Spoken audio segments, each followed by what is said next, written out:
어제장 이슈가 있었던 업종 살펴보는 기업 이슈 시간입니다.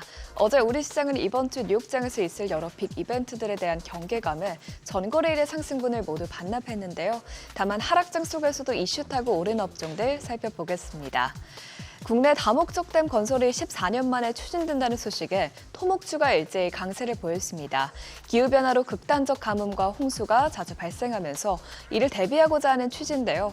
이에 따라 환경부는 기후대응댐이라는 이름으로 신규 댐 후보지 14곳을 발표했습니다. 환경부는 마지막으로 다목적댐이 건설된 2010년 이후 우리나라 기상 상황이 크게 변화하면서 댐 추진을 불가피하다는 입장을 내보였고요. 생활용수 공급량도 점차 줄어들며 이를 대응하기 위해 새로운 물그릇 확대가 필요하다고 설명했습니다. 댐 건설 이후 댐별로는 한 번에 80에서 220mm의 비가 오더라도 이를 수용할 수 있는 홍수 방어 능력이 갖춰지고요. 새롭게 공급되는 물은 연간 2억 5천만 톤으로 220만 명의 시민이 사용할 수 있습니다. 또한 이번 댐 추진은 용인 반도체 클러스터 등 늘어나는 첨단 산업 물 수요를 확보하는 의미도 있다고 합니다. 이 같은 소식에 댐 건설 이력이 있는 기업들 위주로 크게 올랐는데요. 우원개발과 이화공영이 모두 상한가까지 직행했고요. 특수건설이 16.81%, 웹스도 14.11% 올라 큰 폭으로 뛰어올랐습니다. 전거래일의 뉴욕 증시에서 테슬라가 급등하면서 모처럼 2차 전지주가 동반 강세를 보였습니다. 테슬라가 반등세를 보인 이유는 모건 스탠리가 내놓은 호평 때문인데요. 애덤 조너스 모건 스탠리 애널리스트는 미국 자동차 섹터의 최선호주를 기존 포드에서 테슬라로 교체했습니다. 그는 테슬라가 지난 2분기에 대규모 구조조정을 통해 향후 긍정적인 현금 흐름을 창출할 수 있는 수준으로 손익 분기점을 낮춰놨으며 기존의 내연기관 자동차 업체들이 전기차 확대 계획을 철회함에 따라 테슬라가 오히려 전기차 시장에 더 지배적인 위치를 차지할 수 있다면서 토픽으로 꼽은 이유를 설명했습니다. 그러면서 목표 주가는 현재 테슬라 주가에서 약 30% 이상 오를 여력이 있는 $310로 투자 등급은 비중 확대로 상향했습니다. 이 같은 소식에 삼성 SDI와 에코프로가 부진한 2분기 실적을 내놓았음에도 관련주들이 뛰어올랐는데요. 다만 간밤 뉴욕장에서 테슬라가 다시 급락한 만큼 오늘장 흐름에는 주의하셔야겠습니다. 어제 AFW가 7.48%, 세비캠이 5.07% 올랐고요. 에코프로 BM이 5.22%, 에코프로 머티도 2.05% 상승했습니다. 또 이외에도 LG 에너지 솔루션이 1.06% 상승 마감했습니다. 현재 증시 방향성이 뚜렷하지 않은 상황에서 실적이 견고한 화장품 업종이 연일 주목받고 있습니다.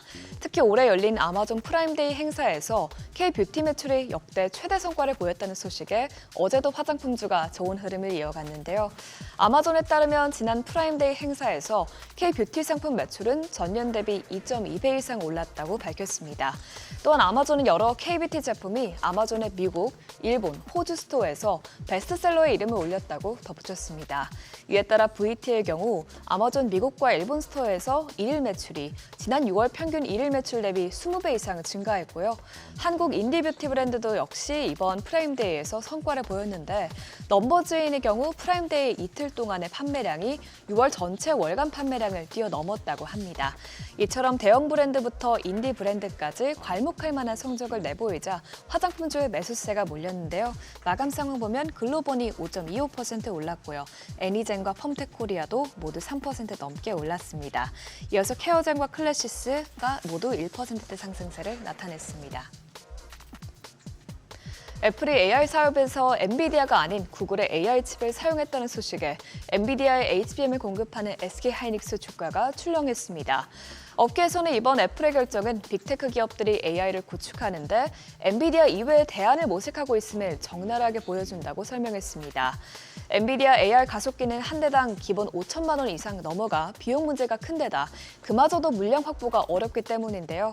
이에 따라 반 엔비디아 합종 연횡이 갈수록 치열해지고 있습니다. 빅테크뿐만 아니라 인텔, AMD 등 반 엔비디아 전선의 선 업체들이 많아지고 있죠. 한편 탈 엔비디아화가 심화될수록 AI 가속기 생산과 공급망 구도도 뒤바뀔 가능성이 나오고 있는데요. 이 같은 전망에 AI 가속기에 들어가는 HBM을 도맡고 있는 SK하이닉스가 부진한 흐름을 보였고요. 그 외에 반도체주도 줄줄이 하락세를 보였습니다. 어제장 마감 상황 보면 YC가 9.64%, 이오테크닉스가 5.05% 내렸고요. 또 엔비디아 밸류체인에 묶이는 한미반도체가 6.33%, SK하이닉스도 3.43% 낙폭을 기록했습니다. 지금까지 어제장 이슈 살펴봤습니다.